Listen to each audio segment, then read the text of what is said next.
হঠাৎ করেই একটা নাটকীয় পরিবর্তন ভারত, বাংলাদেশ এবং মার্কিন যুক্তরাষ্ট্রের যে সম্পর্ক তার মধ্যে। ইতিমধ্যে যুক্তরাষ্ট্র আবার আভাস দিয়েছে যে বাংলাদেশের উপর যে আরোপিত শুল্ক, যেটা 20%, সেখান থেকে আরো কমতে পারে এবং কমার একটা সম্ভাবনা তৈরি হয়েছে। যেখানে ভারতে প্রায় বিপুল পরিমাণ 50% এবং বলা হচ্ছে যে আরো বেশি দেওয়া উচিত, এরকম হুঙ্কার এবং সম্পর্ক বলতে গেলে তলানিতে। সেখানে নাটকীয়ভাবে, যেটা কল্পনাই করা যায়নি যে ট্রাম্পের আমলে বাংলাদেশের সাথে আমেরিকার এরকম ঘনিষ্ঠতা হবে, কিন্তু বাস্তবে সেটাই হয়েছে। আজকে ডক্টর মোহাম্মদ ইউনূসের সঙ্গে সাক্ষাৎ হয়েছে যুক্তরাষ্ট্রের বাণিজ্য প্রতিনিধি দপ্তরের সহকারী বাণিজ্য প্রতিনিধি ব্রেন্ডন লিঞ্চের নেতৃত্বাধীন প্রতিনিধি দল প্রধান উপদেষ্টার সাথে সাক্ষাৎ করেন।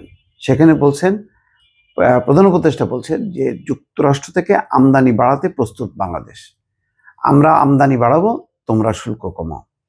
এবং তিনি আশা করছেন, ডক্টর মোহাম্মদ ইউনূস, যে এই উদ্যোগের ফলে বাংলাদেশি পণ্যে আরোপিত মার্কিন শুল্ক আরো হ্রাস পাবে বলে আশা করা হচ্ছে। ইতিমধ্যে বাণিজ্য উপদেষ্টা তিনিও কিন্তু আভাস দিয়েছেন যে বিদ্যমান যে শুল্কটা আছে সেই শুল্ক আরো কমতে পারে। সেটা যদি কমে তাহলে তো বলা যায় বাংলাদেশের জন্য একটা বিশাল সুবর্ণ, বিশেষ করে তৈরি পোশাক শিল্প বিপুল পরিমাণ রপ্তানি হবে এবং সেটা একটা লাভজনক পণ্যে রূপান্তরিত হবে। ইতিমধ্যে হয়তো মার্কিন যুক্তরাষ্ট্র বুঝতে পারছে যে চীন এবং ভারত থেকে অন্তত তৈরি পোশাকের ক্ষেত্রে তাদের যে নির্ভরতা ছিল চীন এবং ভারতের উপর, সেইটা এখন এই শুল্ক বাণিজ্য যুদ্ধের মধ্যে এইটা আর ভালো হবে না।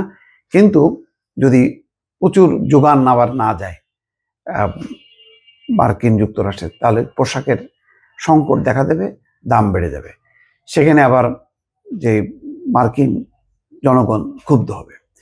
সেই কারণেই বাংলাদেশের সাথে একটা ঘনিষ্ঠতা বাড়ানোর চেষ্টা, যাতে তৈরি পোশাকের যে সাপ্লাইটা সেটা যাতে আরো স্মুথ হয়, আরো বেগবান হয়।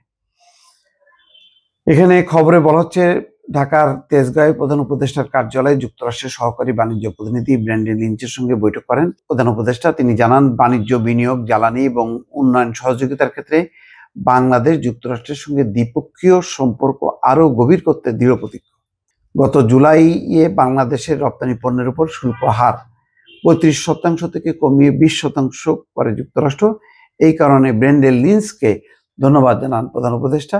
সেই সঙ্গে এই পদক্ষেপকে দ্বিপক্ষীয় বাণিজ্য সম্পর্কের একটি বড় মাইল ফলক হিসাবে অভিহিত করেন তিনি। যুক্তরাষ্ট্র এবং বাংলাদেশের মধ্যে বাণিজ্য চুক্তির বিষয়টি চূড়ান্ত করতে 3 দিনের এই সফর। অনেকে আবার বলেন কেউ যে এমন সব চুক্তি হচ্ছে যে চুক্তিগুলি আবার বাংলাদেশের জনগণের স্বার্থের বিরোধী, অর্থাৎ যুক্তরাষ্ট্রের স্বার্থের বাইরে যাবে এমন কোনো বিষয়ে বাংলাদেশ অগ্রসর হতে পারবে না। এখন এই সব বিষয়ে তো বিস্তারিত কোনো কিছু জানা যাচ্ছে না। সেই কারণেই কি বাংলাদেশকে বেশি সুবিধা দিচ্ছে কিনা, এটা নিয়ে কিন্তু একটা বিতর্ক আছে বিভিন্ন মহলে। দর্শক ভালো থাকবেন, আল্লাহ হাফেজ।